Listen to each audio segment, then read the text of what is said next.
about 12 a.m. right as we speak. I looked outside my window just to take a peek. I saw something in the sky way up high. I saw something fall. I saw something tall. I saw something black. I saw something look back. I saw something looking right straight through my eyes.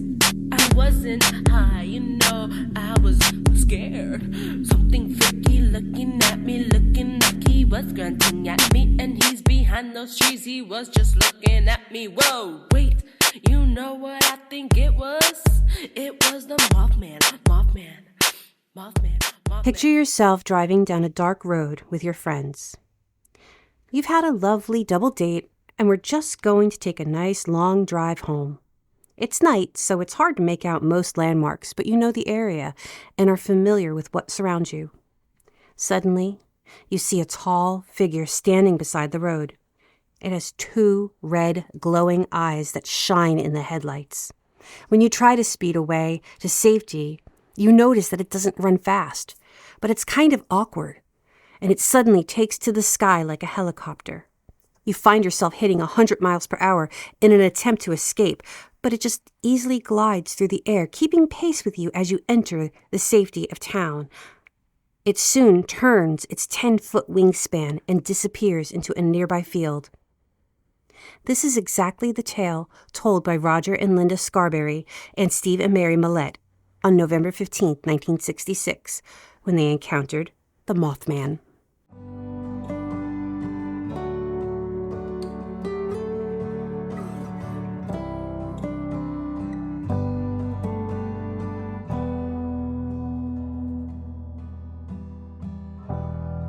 I'm Michelle.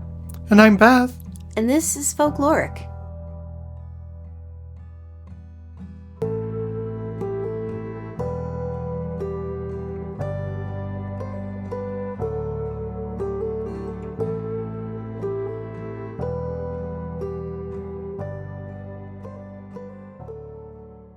So I had a weird thing happen this morning.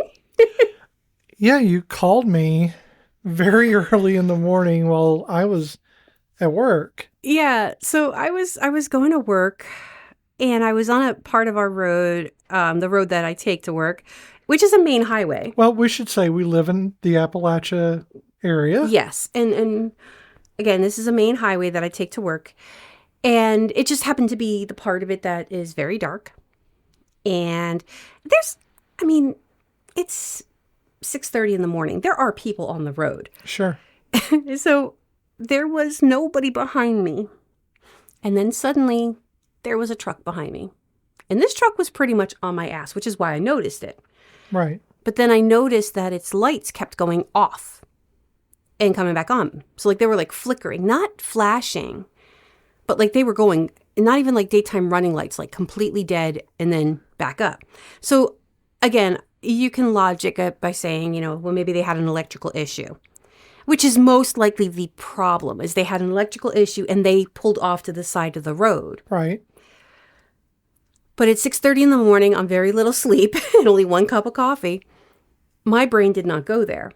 It flickered on and off and flickered on and off a few more times and then went off completely. And the oncoming cars, I kept trying to see them in my rearview mirror to see if maybe there was a black, a void. Trying to see the outline of the vehicle never behind could see you. anything. So they probably turned off, but the fact that they, pulled off to the side of the road, but the fact that they were so close to my car in the first place freaked me out. Them disappearing freaked me out. Us doing Tales from Clinton Road popped into my head. Didn't help at all. Oh, for frick's sake, guys. It was not fun.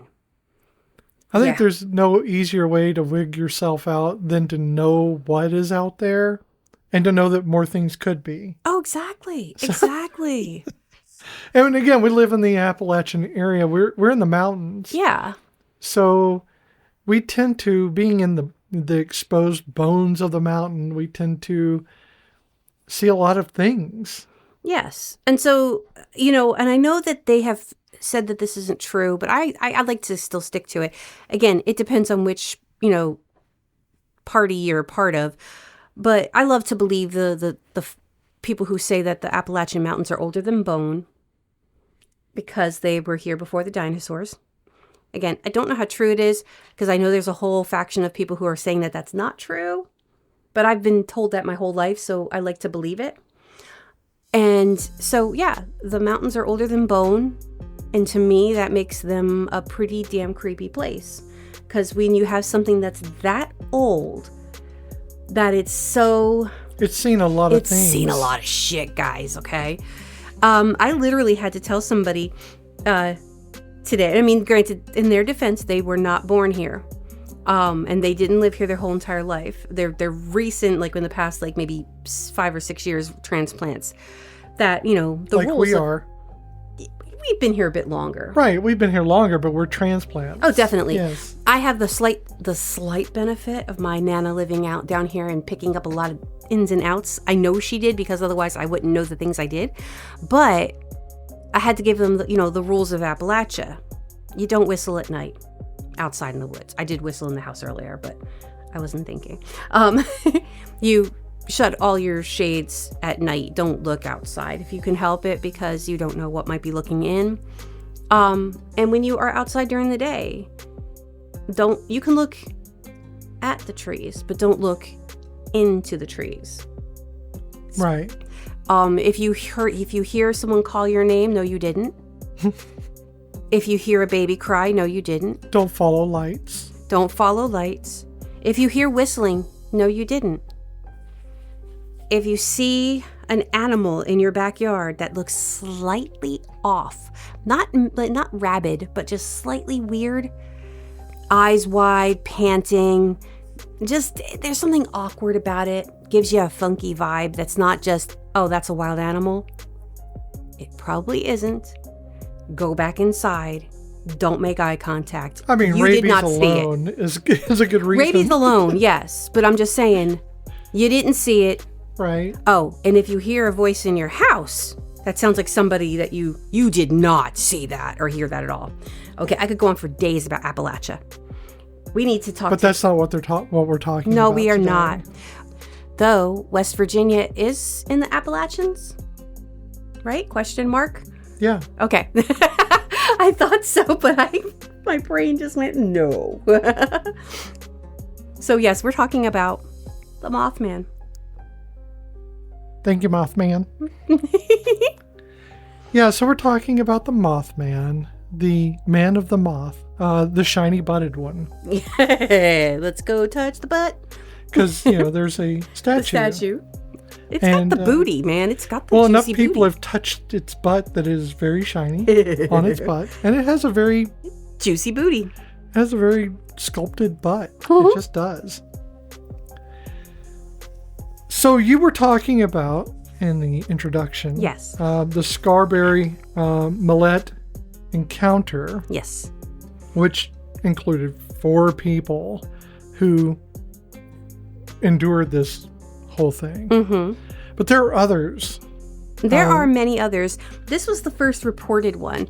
Literally, right. I have the picture of the newspaper article here. I don't even know why I did because it's not like you all could see it unless I posted on our Instagram or something. But it says, couple sees man-sized bird, ... creature, ... something, exclamation point.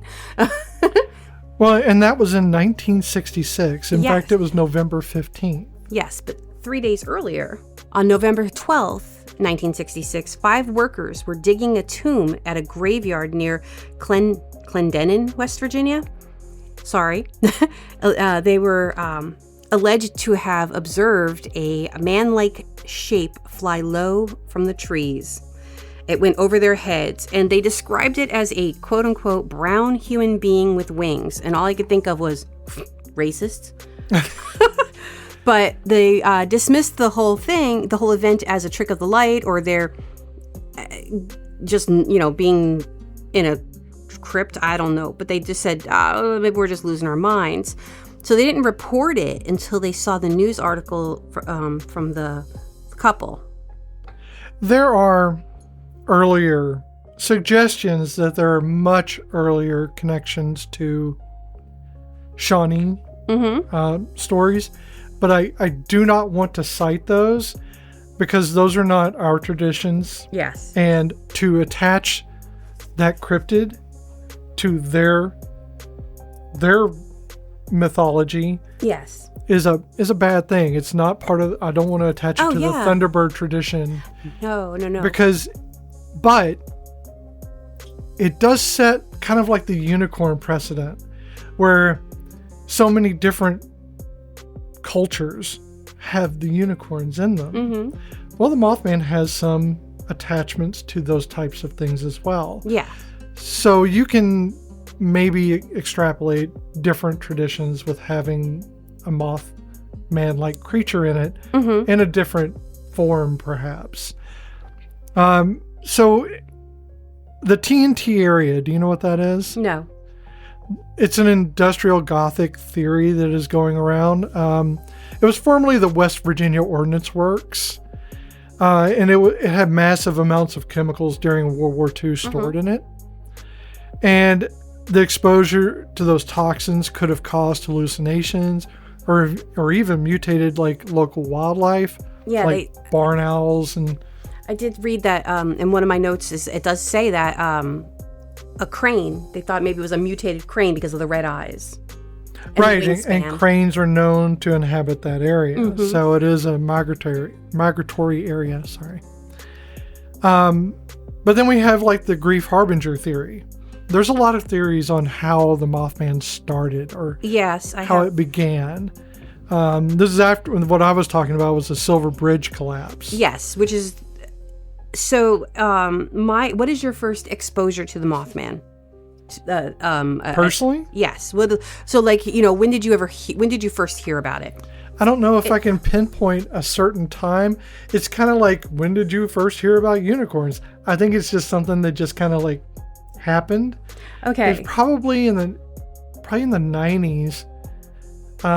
But I'd say when I was in Memphis, it was a little bit later. Mm-hmm. So probably around 94, 95, maybe. So, and I don't know why I didn't write this down, but I first became aware of the Mothman cryptid where most people have been exposed to it, which was the Mothman Prophecies with Richard Gere. Never saw it. Oh my Lord, we need to watch that. I never saw it. It's not. So here's the thing. They took liberties. So yeah, because I think many that liberties. Entity is over there is very like obscure, and that's the movie. Yeah, because here's the thing. I'll get back to Richard Gere's movie in a minute because it wasn't his movie. I think it was John Keel, but I could be wrong on that name. Let me get through these notes really quick here. So, over the month of the months after the initial sightings of the Mothman, people continue to see it all over. So there were unexplained occurrences that people would see strange lights that were circling the area, which. What did that have to do with the Mothman? We don't know. And then there were people would they would complain that their TVs were getting weird and that there was a buzzing in the air. And I have, not Mothman levels, but, I think we all know that buzzing. Like that. Sure. That's not cicadas because it's November. Yes, but there's also, okay, so there is an underlying, it's called the hum. Mm-hmm. It is a thing that exists, or at least is purported to exist. It's very hard to measure it scientifically because our world is filled with high frequency and low frequency hums of all kinds. Mm-hmm. So it's hard to isolate any one particular thing. But there are a lot of people that are kind of like distracted constantly by this one hum. Okay, and it's I guess it would be like how some individuals with special needs are very bothered by lights, the hum of lights, the electricity humming through your house. Right, because it hits a certain frequency that you're sensitive to. I wonder if it's along the same lines as the bloop. I don't think so. The bloop was a specific thing, a specific event, whereas the hum just exists. Yeah. Oh, no, I thought of the bloop. Actually, what I meant to say was, because when you have two thoughts and the wrong one comes out. say the first one that I comes to know, mind? because my brain and my mouth, they don't cooperate. I was actually thinking, so you know that how the planets make noise. Sure. So not many people know this. You can actually look these videos up on YouTube, and they will play the sounds that the satellites have taken from space of all of the planets and the sun and the moon. And it's amazing how there's so much difference in the different sounds. We sound like an industry. You can almost hear traffic in a way. But like if you look, I think it's one of the planets towards the outer solar system. It sounds ominous. It's like, whoa. Okay. So I wonder if that's along the same, like that hum. I mean, it's possible. Is related like to a lot of. I don't know if it's related in any way. Not related, but like along the same. But I'm saying like theories. Anytime you have an upheaval. Mm-hmm. So anytime there is like groundwork. Yes. There's a possibility of generating electricity because you have the piezo crystal effect where crystals flex. When they do, they discharge.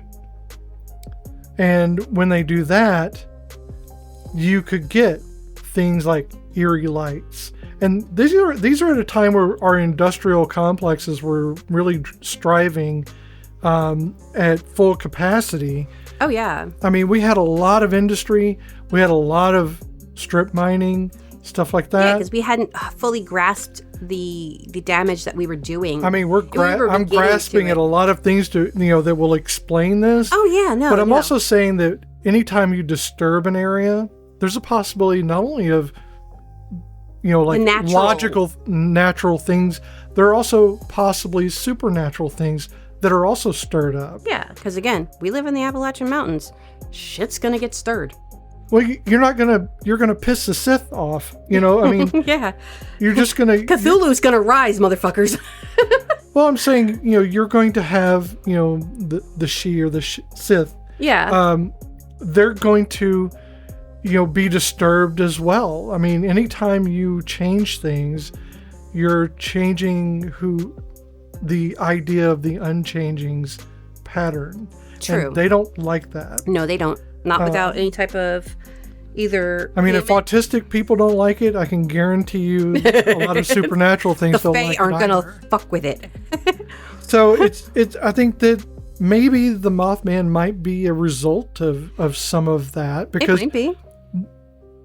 What we're seeing is it happened. The earliest thing was 1966. Yes. The earliest direct encounter. Mm-hmm. But everything before that is because of some kind. All the theories basically are because of some kind of industry or some kind of, like the bridge, the Silver Bridge collapse. The Cold War anxiety theory, which is just people being wigged out all the time, and they're always looking for something. And that was that point. People were freaking out about Sputnik, so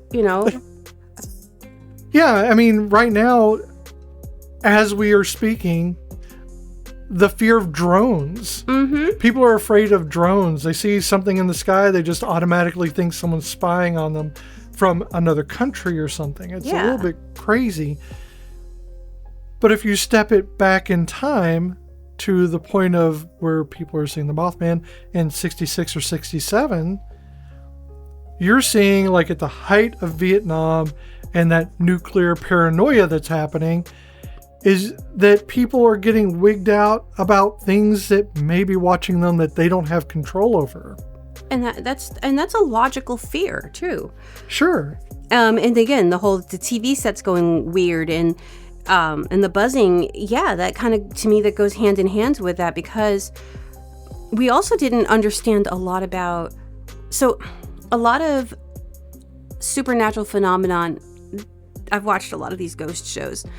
Where they touch his butt. Yes, that one dude. Oh my God, they always touch his butt.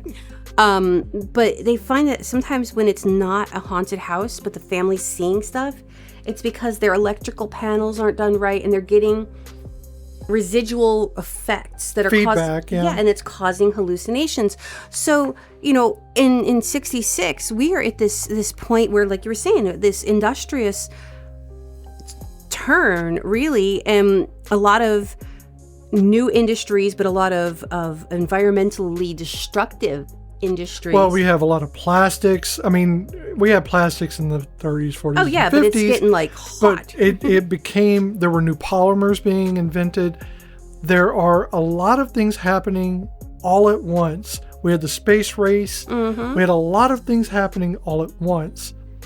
And I think that when you have emotional and physical upheaval Mm-hmm. in an area, that you can't help but stir up not just the supernatural, but people's emotions are heightened. They are wigged the fuck out. Oh yeah. They don't know what is going to happen next, and people love consistency. Yes. And since we don't have that, it's really easy to say this winged figure might be there. Yes. But also that winged figure might be there. Mm-hmm. We also have the sandhill cranes, which may have added to it, even if, let's say, the Mothman is real. Yes. Okay, for argument's sake, let's just say he's real.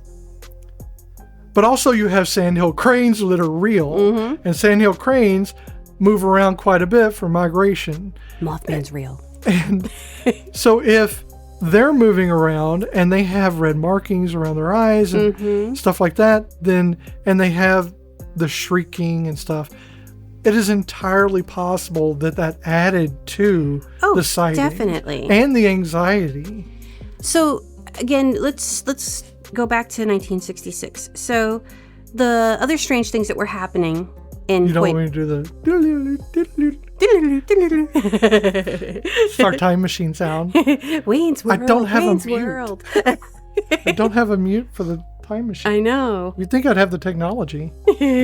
So some of the other things that were happening in Point Pleasant, which side note, I was married in Point Pleasant, New Jersey, not West Virginia. You married the Mothman. I married the Mothman. That explains This a is lot. my second relation to weirdness, because I think we told the story already, guys, but maybe not. Maybe it was on our other podcast. But when Beth first met me, somehow we had gotten onto the conversation of War of the Worlds and how Grover's Mill, New Jersey, is where it started, where the first alien. So for like about a year, Beth said I was an alien. So there is that. I haven't been disproven yet. Okay, so dogs would bark at nothing, much like our dogs, and they were afraid to go out at night, much like our hound dog. And that strange men in black and black overcoats roam the streets. So this was the 60s. This was kind of before that whole look in the 90s, guys. In the 80s, new wave black coat era. So this was a weird thing. So I literally wrote all the weird shenanigans stopped on December 15th, 1967. So 1 year and 1 month to the day that the Scarberry Mellet sighting happened, the Silver Bridge collapsed. So that was in 67, December 15th. Yeah, 1967. Yeah, 1 year, 1 month later. Yeah. So here's the thing about that. So we can go with the whole, they believe that people said that they saw the Mothman on the bridge before it collapsed. But let me give you a little bit of background about this bridge. It was built in 1928. It was a suspension bridge.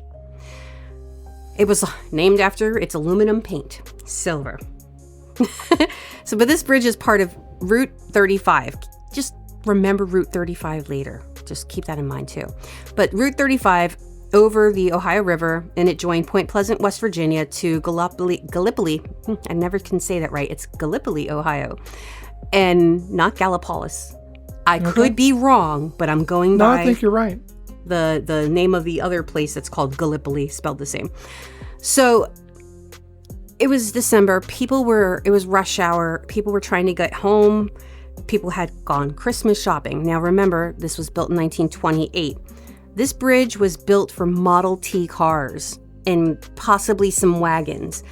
It was not built for the 60s boats that people were driving. Right. And in the late 1960s, people drove some big ass heavy metal cars, not these fiberglass body cars we have now. These were big ass cars, and they were very heavy. And they were full of Christmas presents and people, and it couldn't handle the weight. And an eye bar snapped. So it's kind of caused like a rippling effect of the bridge just falling apart. And in the end, 46 people died. 2 bodies were never recovered. They either died of hypothermia from the cold waters of December Ohio River, or they were crushed. It was just horrible. And again, people were blaming this on the Mothman, who they were beginning to see as a harbinger. And so you can take it as people wanted something to blame, or it was just genuinely neglected old bridge that probably could have used some maintenance. Or a bit of both. A bit of both. They did replace the bridge 2 years later, but they stopped seeing the Mothman in the area. But that really wasn't the end of the Mothman. He just kind of laid low for a few decades. Sure, we had a lot of other encounters. Mm-hmm. One of those is the Marcella Bennett encounter. Mm-hmm. Visiting her brother at the TNT area, she was carrying her 2-year-old daughter, Tina, when it rose up slowly from the ground. Most focus on her dropping her baby. Oh, God. She caught her before she hit the ground. She's bounced. She's baby. But she was kind of stunned. Well, yeah. But it's the description as gray like dirty concrete. The skin looked dusty like moth wings. I was wondering where the moth thing came from. Yeah, but she was paralyzed. She couldn't move. Not wouldn't move, just could not. Like something had pressed her down. But the worst part was she felt calm. Like it was inside her head saying, "Be still." Mm-hmm. And this kind of involuntarily calmed her. The calm itself terrified her. More than like the panic would. Because I would be like, my instinct would be, the fight or flight. And you're getting calm. Sure, but she felt it was like examining her baby. Ooh. Right. Though it never actually approached, it was like, that's how she felt. It was like looking at the baby intensely. Yeah. Her brother Raymond witnessed it too, but his account differs in this. He said it was more of a shadow than a thing. He just didn't have the detail that she did. Mm-hmm. But I think that it's just from their different perspective. Well, yeah. I mean, they've proven over and over again that you've got a group of people who witness something. There's going to be, if you've got 6 people, you're going to get 6 stories. Right, right. So there was also Bandit the German Shepherd, who was barking and barking and barking. And Bandit probably wouldn't have been even a blip in any other case. But because of the Mothman being what it was and the frenzy that it had caused in Point Pleasant. This is Newell Partridge's dog, by the way. And Bandit chased something into the woods, and they heard him barking, and they followed his footprints, and they found a place in the woods where his footprints went round and round and then disappeared.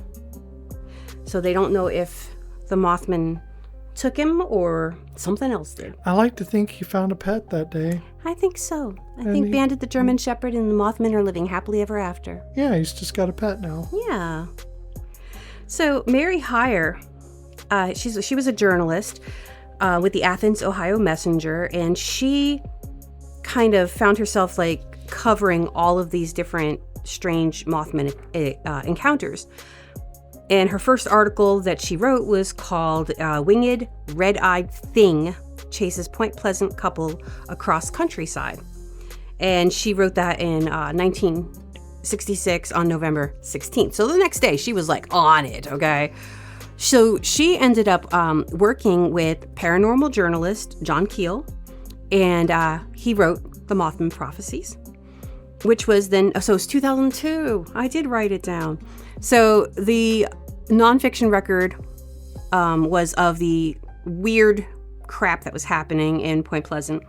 And they created a movie, which obviously starred Richard Gere. And it kind of launched the Mothman into like popular culture, I feel, where I think it was more isolated because, again, we didn't have internet back in 1960 something. So it's so much easier. I kind of relate a lot of, again, there's that duality of logic and instinct. So my logic is telling me that it's just a story that goes along the lines of the Slenderman, where people started a thing, other people glommed onto the idea of it. People start seeing the same thing. It becomes kind of almost like a tulpa of sorts, not manifesting it, but everyone has the same idea of what they're seeing, and then it becomes a thing. But well, it's like if I say alien, you automatically think the Greys. The Greys, because they're literally... And there's no way around it now because you've said it. Yeah. And people know about it. Yeah. Yeah, that's the icon they have. Yeah, so it's kind of, to me, it's the same thing with the Mothman, and the only difference between like the Mothman and Slenderman is Slenderman has had the internet. The internet, the creepypastas, right. The weird shit, 4chan, all the stupid things that got it popular. But obviously they didn't have that. But there was a resurgence of Mothman sightings in the, early to mid 2000s. And there were some, around the world in other places throughout time. But really, it just kind of picked up again much, much later than expected, which you would think it would have picked up shortly after 2002, but it did not. Well, I want to step back some. Okay. Because I think that it's really easy to talk about the encounters that happen and then not talk about the aftermath of those encounters. Yes. So, in your original story with the Scarberry Mallet, couples, so Roger Scarberry kind of became like Point Pleasant's reluctant celebrity. Okay. He would retell his encounter to reporters, and Linda Scarberry kind of retreated inward. Okay. Her details shared only with family and close friends were devastating. She related that it knew me, not just saw, but knew, like it could see every secret thing. Wow. And she reported that there were, like tactile sensations that the men didn't have, which is a feeling of static on her skin or a metallic taste that flooded her mouth. She felt pregnant women were particularly vulnerable. She miscarried 3 months after the encounter. Oh, wow. Yeah. Though she never really publicly connected the two, her sister revealed that Linda would compulsively check on sleeping children, convinced the creature marked fertile women. Wow. Now, I want to say that the sensations that she's having, that she's saying, the sensations of the metallic taste or static feeling, those can actually be attributed to a lot of causes. Some of them are environmental.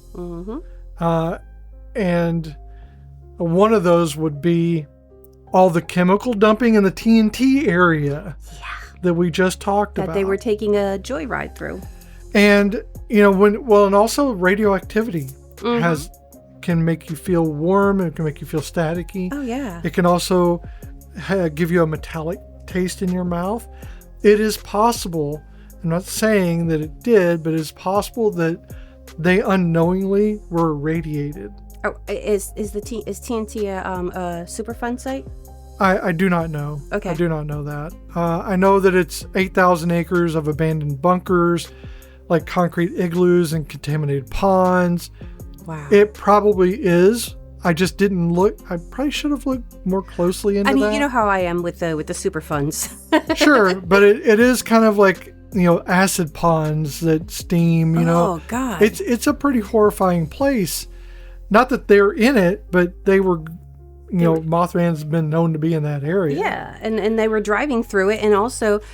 But if she had that, if there was that radiation poisoning, it's entirely possible that they never knew to get checked for it, and it was mild enough to where it did not show external signs like hair falling out, burns to the skin, stuff like that, but it was strong enough to cause a miscarriage. Yeah, they weren't the radium girls. Sure. But they were definitely getting irradiated, yes. Sure, it is a possibility.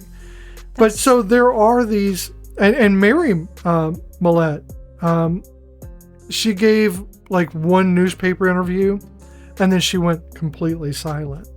I don't blame her. I mean, this is it's not, so it's something that like people would either make fun of you for, especially in that time, and you don't know what to believe. It's like, what you saw, what you felt, regardless of whether or not it's real. It was real to you in that moment. And then how do you convince other people that you're not crazy? I think someone's silence probably speaks louder here than the people that speak to newspapers. Oh, probably. So Mary herself, when she died, they discovered her private journals. Mm-hmm. And she died in 2011, by the way. Oh, wow. And that revealed extensive encounters. She saw Mothman 3 more times, always at dawn, always when she was alone. Her descriptions often talked about gray-brown, like old leather, then like patches of fur or possibly feathers, and then finally like wrong skin or like inside out. I think for her, it revealed itself in several different ways. Mm-hmm. I think it may have been on how she was feeling at the time. It's a possibility. That is a possibility. But Roger described like a squeaking, like a big mouse. But Steve said it was more like a woman screaming. So I think to each person it kind of changes. Mm-hmm. They couldn't agree because I think sometimes fear makes you remember things differently. Oh, God, yes. Because it shuts down the higher functioning. Sure. When it spread its wings, a 10-foot span, by the way. Yep, that was a constant. Mary wet herself. Details she only admitted years later. And that's a primal fear response. Oh, yes, that speaks to real your trauma. That's your amygdala. That is your hindbrain. Sure. Taking over completely. When you said Roger floored it to 100 miles an hour on Route 62. 35. They were on Route... Oh, no, you're right, 62. Sorry. Yeah, it was Route 62. I'm sorry, 35 was something else. And the creature kept pace, but the thing is, its wings never moved. Yeah, they said it glided. Right.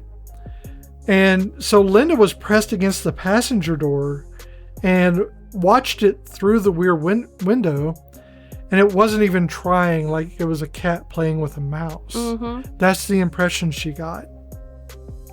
And at the city limits, it broke off. But here's the thing. When they returned with Deputy Millard Halstead, they found tracks. 2 legs like a dog's, but bigger, pressed deep in the gravel. So... They did say it had an awkward walk about it, like when it was coming at them before it took off to the sky. Like it may have had the knees of those. Yeah, the inverted knees. Right.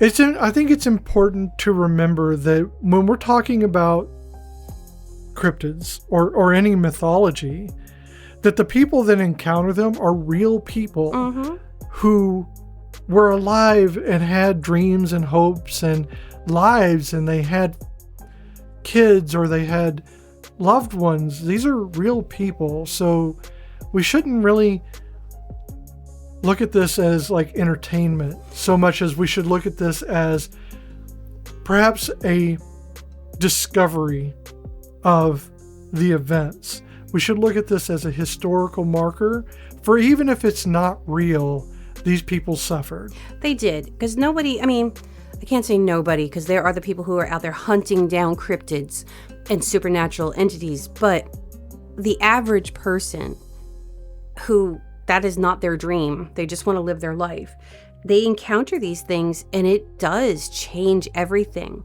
So their life takes a 180 and they have to sit there and go, what the hell? And have to reevaluate. Well, Linda Scarberry never recovered.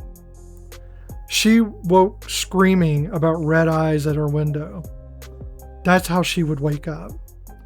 Their marriage crumbled within 2 years. Oh, I bet. Roger blamed the creature, but Linda blamed Roger for going back. Oh, crap, yeah. So, there are real things that happen outside of the events that they see. Mm-hmm. Whether it was real or not, it was real enough to them to cause these issues to happen. Definitely. It is fun to talk about cryptids. Oh, It is fun to talk about the possibility of their existence. But much like I cannot watch like the videos where people get hurt and it's like America's funniest whatever. Yeah, it's awkward to but watch it's people not, get hurt. To me, it's not funny when they get hurt. I lived that pain. When I see them get hurt, it is not funny to me. No. It makes me nauseous. Because Linda Scarberry unraveled. And Mary Millette wouldn't even talk about it. Mm-hmm. And then we have Connie Carpenter. So 2 weeks before the famous encounters, Connie, who was 18 at the time, was driving past the golf course at 10:30 a.m. in broad daylight and saw a figure that was gray and man-shaped but flying, swooping directly at her windshield before veering up. She saw its eyes like reflectors, but reflectors don't make you feel watched. So she felt that being watched. The heaviness. She crashed into a guardrail and told no one for days. When the Scarberry encounter made news, she came forward, but locals noted she'd been different since the sighting. She was withdrawn and jumping at shadows. And her father said that she aged years in the weeks that went by. I can imagine. I think if you cannot manage to understand that things are out there, it can scar you. It's different than the things that you've known. I think it's kind of like diving into the ocean. So we know about 5% of what's in the ocean. Mm-hmm. And most of us only know maybe 0.01% of it. Yeah. Because we know sharks, some sharks. We know octopus, some octopus. Whale. That kind of thing. Yeah. But there are so many things that no one has seen. And there are a lot of things only some people have seen. Mm-hmm. And if we were to see them, we would think they were completely alien and not of this planet. Don't get me started on the what is it? The blobfish. Yeah, I want to make sure that we understand the scope of what we're talking about. The Mothman, and I know I keep saying if the Mothman exists. Yes. And I want to leave some wiggle room for the fact that not all things are what they appear. So maybe it's not the Mothman. Maybe it's something else. Something else. Even more fantastical or just more mundane, which would be for me even more fantastic. Oh yeah. A mundane event is causing all these issues. It's crazy to think that they all saw it differently. Mm-hmm. Because the human mind tries to cope. Yep. So like I said, the Mothman has been viewed as a harbinger. In 2019, there were accounts of a flying moth creature in Chicago. It kind of freaked out a lot of people and started a kind of a mini craze. It did make national news. NPR called it the case of Chicago's Mothman. There was a doctor, Robert L. Smith. He was an associate professor of wildlife at West Virginia University. And he insisted that a flying monster was never stalking the town of Point Pleasant. He attributed all the sightings to the sandhill cranes, because they're tall, they have a huge wingspan, and they have bright red eyes, skin around their eyes. But some people took his explanation and they kind of ran with it. They said, oh yeah, well, it must have been the deformed cranes. Again, in an area that, like you explained, with all of that radiation and chemical, sure, that's a possibility. But it was also that the area did have those bunkers and the manufacturing munitions during World War II. Toxic chemicals they were leaking into the wildlife preserves. That, again, there's so many possibilities when it comes to the natural answers. Another theory suggests that it was just a prank. And when the press began to report on that, the people in Point Pleasant started to panic. They were thinking, oh shit, now this is going to bring the Mothman around because y'all are saying it's not real. Right. And you're going to piss him off. So the locals that were convinced that they saw the Mothman, they said that his appearance resembled many types of demons that they had encountered that are commonly seen in sleep paralysis. Right. So, that these visions that they might just be something, because there's a lot of cases when you start really looking into sleep paralysis. A lot of people have similar sleep paralysis demons. Sure. They have a lot of similarities to it. And especially, once again, modern day internet, where we hear and we see and we read stories about people and what they encounter in their sleep paralysis. Our minds start to, your mind will pull in the images and the thoughts that it's encountered throughout the day. Trust me, I will have a dream about being followed by a truck with the lights going off because it's something that I encountered and it's part of my reality now. So, again, maybe these visions were nothing more than just people's fears coming to life, that they're, a trick of the mind. But there's also, the fact that people, and again, I will get back to the harbinger shit. I just have, my notes are all jumblies, guys, so bear with me. I go on tangents, even in my notes. So, Point Pleasant has kind of embraced the Mothman to a certain degree. It is the home of the Mothman. There's movies, there's books, there's been so much about it. They have a Mothman festival with plushies. It's like they're in it. They are in it, and they love their cryptid, even though it scared the shit out of so many. So throughout the decades, again, they have believed that it has been a predictor of many, many disasters.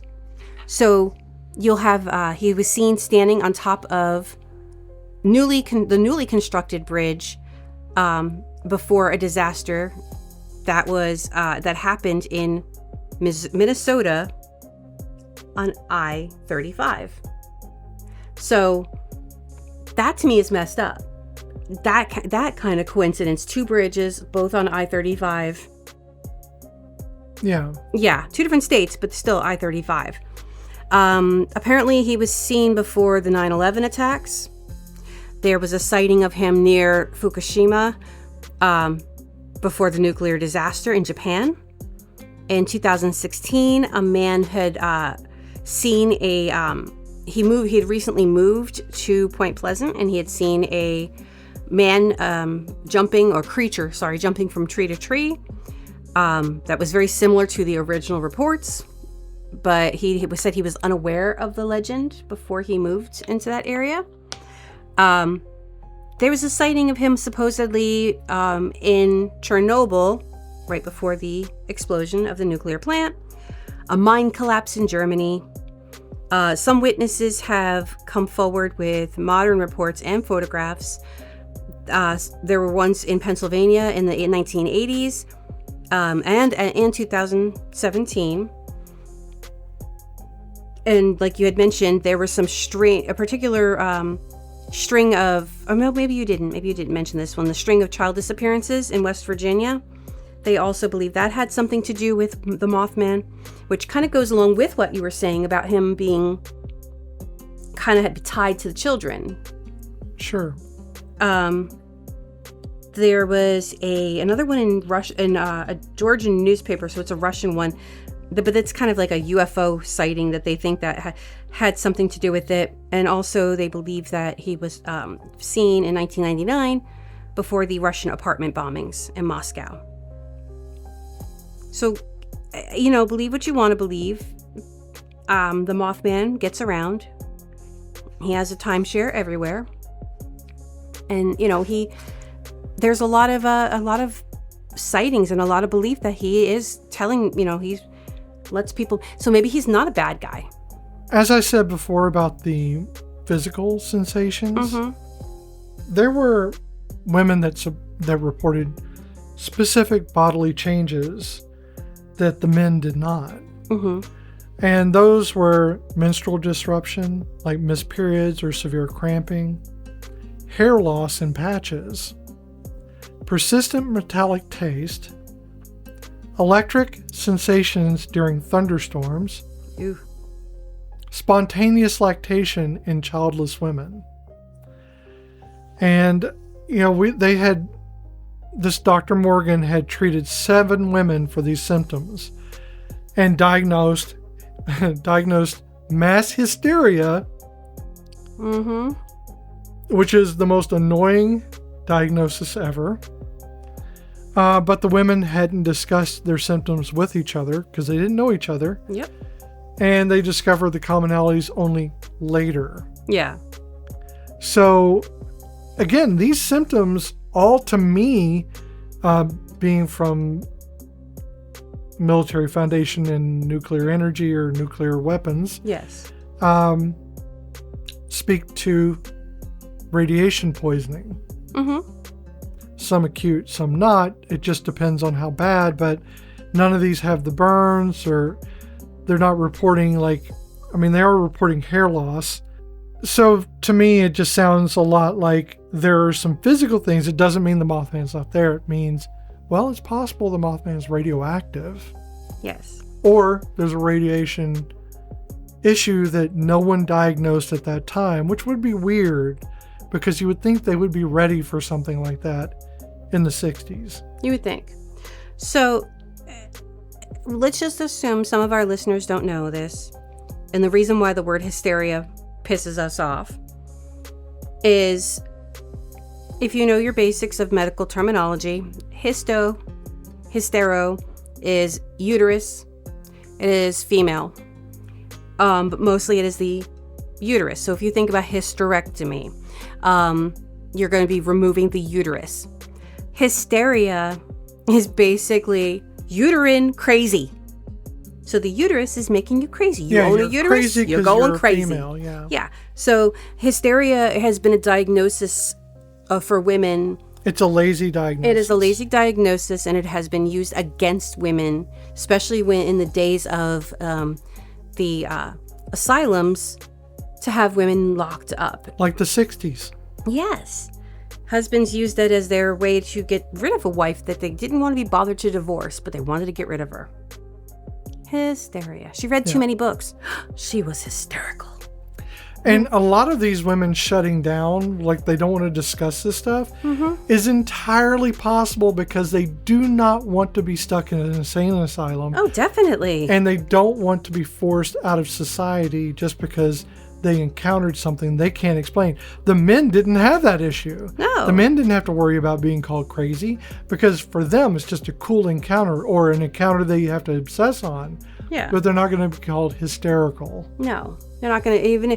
Yeah, they could talk about it all they want. No one's going to... They're either going to go, hey, it's crazy Roger again, but they're not going to really put them in a loony bin. They're just going to say, it's crazy Roger, making up his stories. Well, their wives aren't going to leave them. Yeah. It's the other way around. Yeah. Also, too, I want to get back to Connie Carpenter, who crashed the golf cart and everything. After her daylight encounter, she didn't just, withdraw. She systematically erased herself from Point Pleasant. Oh, wow. Yeah. She broke her engagement. She quit her job and moved to Ohio. And like years later, she told a researcher that it wasn't evil, it was interested. And being interested to something like that, I wanted to become invisible. So she did not want to be anything, she didn't want to be involved at all. She reported that the most specific physical detail was the dust gray exterior. She glimpsed something that pulsed, like seeing through the skin to veins, but the veins were light. Oh, wow. That's not a description I'd seen before or heard before. So, again, this is that thing where the women are shutting down for a reason. They don't want to be seen as crazy. They aren't going to be believed because men don't believe women. Yes. And it is, especially in the 60s and, and many times. You can't own a house. You can't have your own credit card. Well, I can't believe you. Right. And I think it's easy to victimize women. So the Mothman probably felt a lot more, if it was using that, probably felt a lot more, at ease going after the weaker, what they considered the weaker of the couples that were involved. Maybe. Or perhaps it was wanting something to do with children or the menstruations or something. Yeah. But it wasn't really going after the men. No. The men were just there. They were collateral. They were just interested in, it was Right. just interested in the women. So how do you feel about the fringe theory that that the Mothman is a government experiment gone wrong? I feel that is bunk. I don't see how that's not even a thing. No, I don't think it was an intentional anything. If the Mothman is real, it's not an intentional anything. It's definitely... Well, I think it's an easy out. It's a cop-out to say, oh, it's a government experiment, because everything that people see is either supernatural or it's a government experiment. Yeah. But the Mothman would have no application at all in government experimentation. No, it's not MK Ultra. Yeah, I mean, it's not gaining anything. If you're giving a man flight, that's great. But if he's radioactive and, it just makes no sense. No. He's only appearing at disasters and, scaring as people. That harbinger. doesn't make any sense. It just doesn't have any application that I can see. And I think harbingers sometimes get a bad rap because really, maybe they're there to warn people. Or they're just there to witness. They can't Exactly. control what's happening. So again, one of the theories is that it's an extraterrestrial that's just here to witness and to watch and learn. Sure. But that's kind of weird.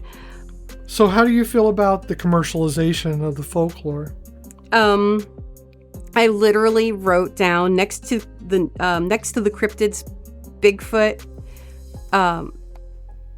Next to cryptids like Bigfoot, Mothman is the second most commercial creature, followed by the jackalope and the chupacabra.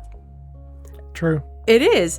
I was going to say that it is one of the youngest, but honestly, there are actual much younger, and there's a lot of much younger cryptids out there. But it's in the grand scope of things. Fairly young. It's fairly young. So that is, to me, very interesting. The commercialization is, don't get me wrong, I want a plushie. There's a Mothman plushie I love. I actually think the one that Build-A-Bear makes is friggin' adorable. But I do think it's crazy to, especially a town that was quote unquote terrorized, has embraced the cryptid. I have never, and don't get me wrong, I don't know every nook and cranny of New Jersey, even though I live there and it is a small state. As far as I know, no one's having Jersey Devil festivals. Right. Oh God, now I gotta look that up. So now it's kind of a town mascot. Yeah. There's a Mothman museum, there's a festival, there's a statue. It went from the harbinger of doom to quirky tourist draw, and then it evolved into a sex symbol. Because he got the booty. It's got a butt. He's got the booty. It's a nice butt on the statue. On the statue. So yeah, it's kind of weird how it's evolved. And I think that if people encountered it today, they would still have the same fear. I think so, but somebody inevitably would write a weird crossover / interspecies sex romance novel about it. If there's probably already one now. Not the people that encountered it. No. I'm just saying this. Oh no. I mean, they can do that right now. They don't need. I was going to say there's probably one now. Oh yeah, my God. They don't need an encounter for that. I'm talking about if someone had an encounter now, I think they would have the same reaction as definitely. they did back then, because it would be as if you encountered a wolf. Now, wolves haven't been seen in many parts of the U.S. in maybe 100 years. Mm-hmm. But if you were to encounter a wolf and to really realize that a wolf is nothing like a dog or a coyote, that is much bigger, much broader, and bigger teeth. Its instincts are just there for you to see. You will know true fear of a predator. Or if you were to see a catamount, if you saw a mountain lion lurking over you, you would know the fear of probably the Mothman, because the Mothman doesn't just bring, what is it going to do to me? It's also, what the hell is it? Yeah. Because you don't know.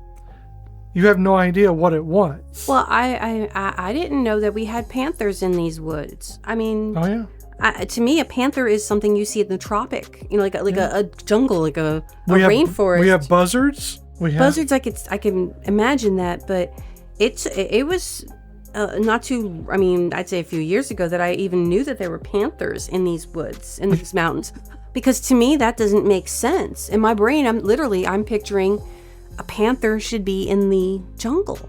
Yeah, we have panthers in Tennessee as well. It's weird, and that's something. Well, it's the encroachment of humans. The reason why it seems like it's weird is because we drove them out with our industrialization, with our killing of the land, and making it all flat and concrete and everything else. And every time we do that, they have to recede more and more to survive in a wilderness that they can actually endure. And we're in the mountains. There's a lot less place for them to go, but there's a lot more places for them to hide. Well, I mean, if you want to get on the global warming bandwagon, which I live on because I believe in it, and I also feel that, shit's changing because of humans.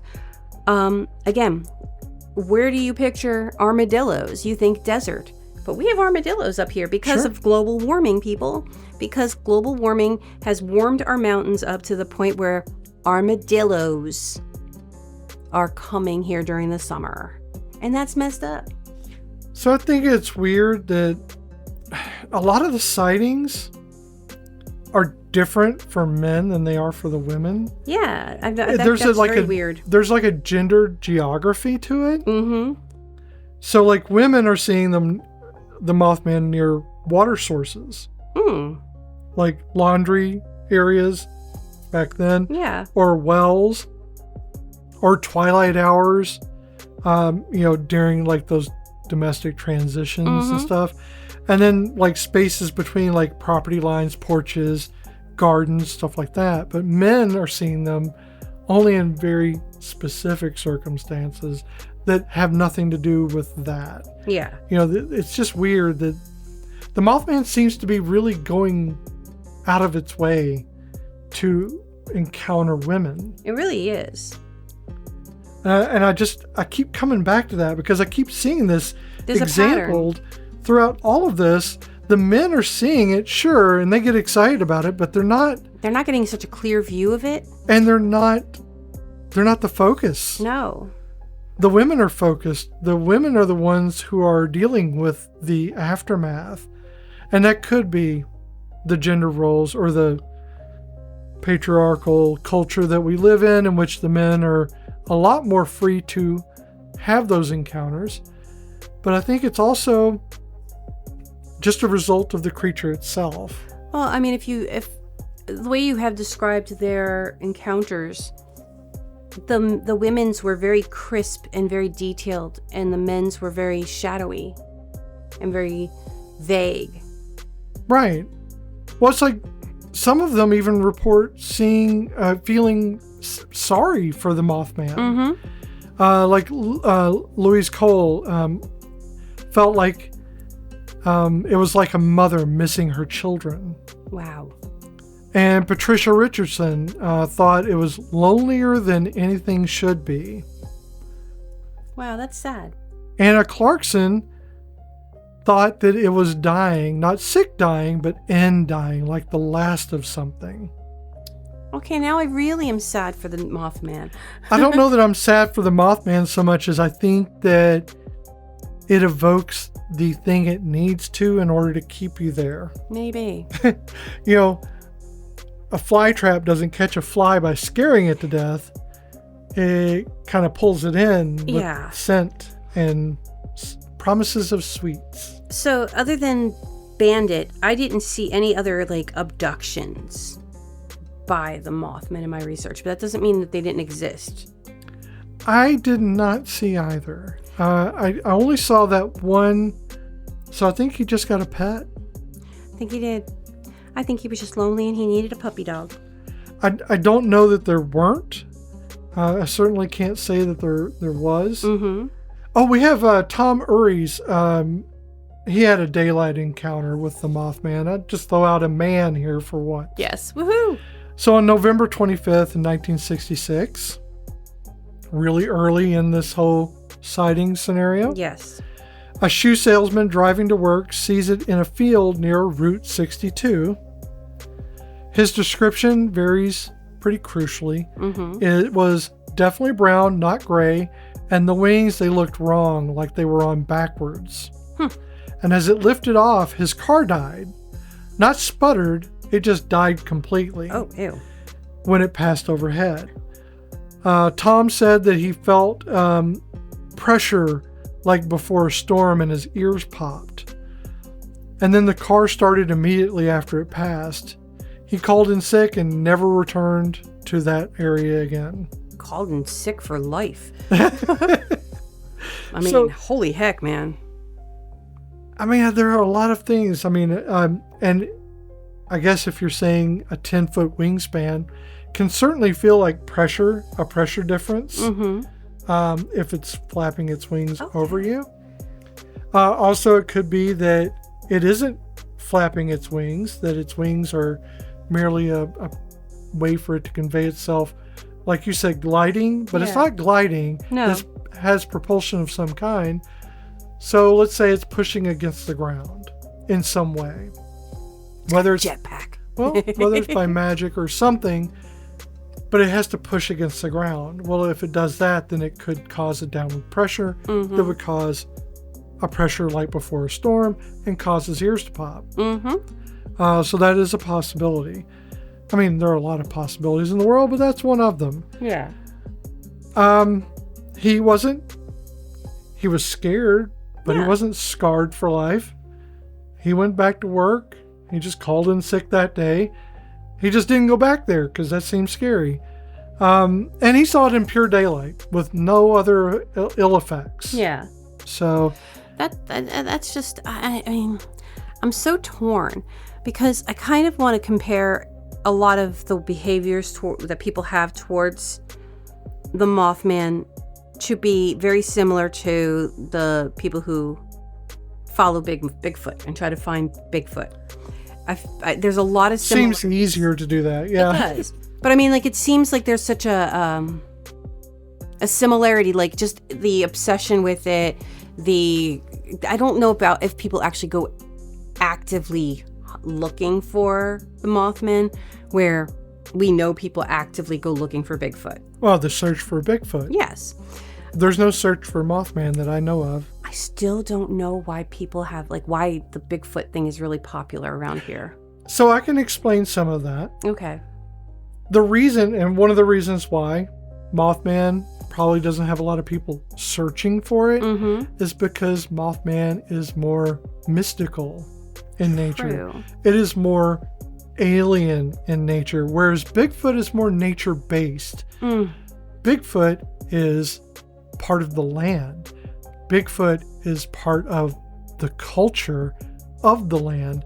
It is that cryptid, but also kind of that missing part of us. Yeah. That we're still trying to find because we believe there is another part to find. And I think maybe it's calling back because we are a mix of Neanderthal and of modern Homo sapien. Oh my God.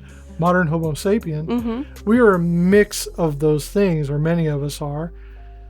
So I think a lot of us are just looking for that piece to kind of explain things, but it's more based in nature. Bigfoot is not magical. Bigfoot is a part of the land. That's true. And it is possible because of what I said before, the ocean, we only know a certain percentage. So it's one of those things where I think when you're looking for Bigfoot, you're actually searching for Bigfoot. And I think when you're looking for Mothman, you're looking for the idea of Mothman. Well, yeah. And again, knowing to me, and I love to throw this like little psychological spin on it, we have people who see demons.